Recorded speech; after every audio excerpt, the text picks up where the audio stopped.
Hello everyone, welcome to the video, and in this video on General English, we are going to talk about some more rules on verbs. So let's get started. I hope that you remember that in the previous video, I told you about some verbs which are slightly confusing and you need to know their correct usage.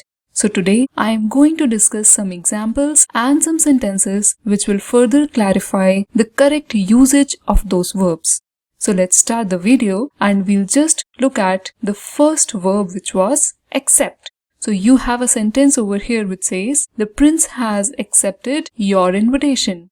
This means this word accept over here, which is in green color, this acts like a verb in the sentence and the subject for this verb is prince. Please don't confuse it with, in this word, nothing is certain except death and taxes. So now this except, this talks about an exception and this has got nothing to do with this except. Please pause the video for a second and look at both the sentences and try to distinguish between both the words on your own. So I hope you are done by now. This word accept, this is a preposition in the sentence, and this word accept, this is a verb. Next, my father advised me to not look back at my mistakes. So as I have already told you, this word advised with SE in its spelling, this is a verb and we should not confuse it with I need your advice before I decide anything. In this sentence, this word advice with CE, this is a noun and this is not showing us any action or any verb. Next, do not use low-fat milk. It will affect the taste. So that means this word affect with A in its spelling, this is a verb. And we should not confuse it with what effect did his suspension have on his family. Now this effect which talks about an outcome or a phenomena or a process. In general, this word is a noun. Next, I will lose a fortune if I don't accept his proposal. Now this lose, this again talks about a loss and this is a verb in the sentence. Next, watch your footing on this loose gravel. Now this word loose over here refers to something which is not closely held or which is not closely bound, and this is an adjective. Please pause the video and go through all the sentences and all the differences between these words. Okay, so we will now move ahead and look at some more words like this. The first one here is marinate the chicken and spices overnight. So we can very easily understand from the context of the sentence that this word marinate, this is a verb in the sentence. Next, soak the chicken in the marinade overnight. Please notice the difference in spelling of both these words. This is ATE and this is ADE. This is a verb and this is a noun.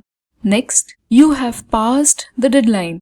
So that means this is an action, PASSED.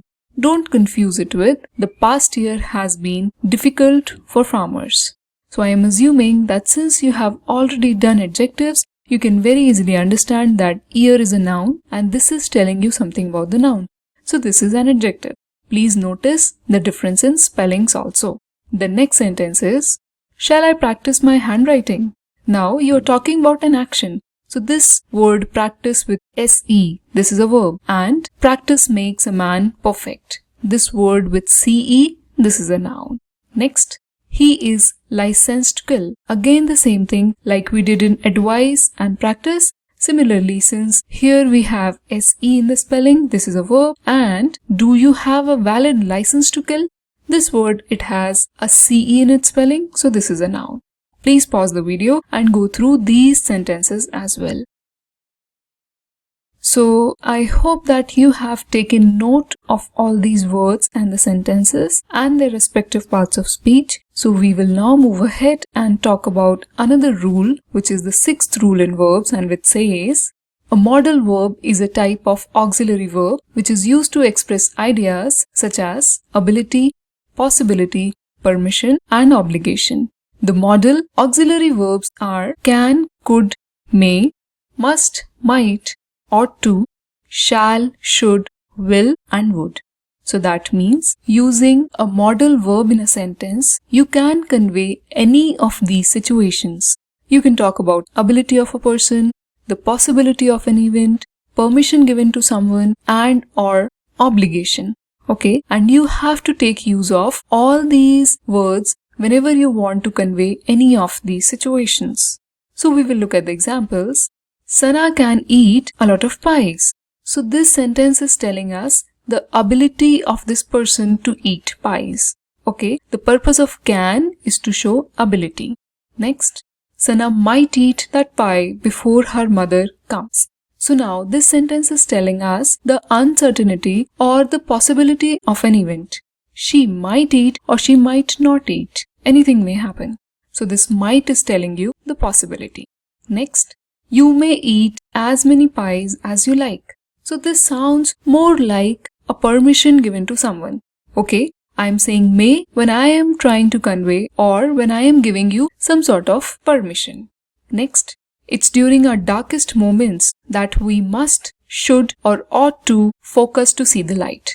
Now, in this sentence, you're talking about the necessity or the urgent need of something. Okay, that during the darkest moments, you should definitely focus to see the light. So when you have to convey the sense of necessity, you can use either must or should, or you can even use ought to. So these are the cases which you can convey with the help of these modal verbs. I suggest that you go through the confusing verbs and all these modal verbs once and make notes for these topics. That's all for this video. Thank you.